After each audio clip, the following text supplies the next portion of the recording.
నాకు ఏం దెబ్బ దగ్గర నాకేం కాదు, కానీ నీకు అట్లా కాదు కదా. నీ మాట తట్టుకుంటుందా? తట్టుకోలేదు.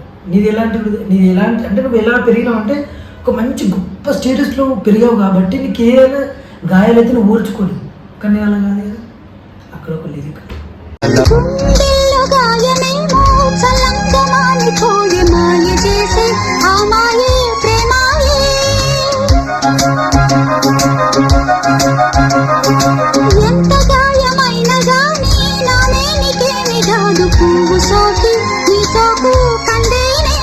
అక్కడ ఆమెని దేవితో పోలుస్తుంది. దేవి, ఉమాదేవి అని అంటే అక్కడ ప్రేమ. అది ప్రేమ అంటే ప్రేమ ఎలా చెప్పాలో తెలియక ఏడుపు వస్తుంటుంది అనమాట. ఆ ఏడుపు చూసి నువ్వు కూడా ఏడుస్తావేమో అని చూస్తే ఆ ఏడుపు కూడా అయిపోతుంది. అంటే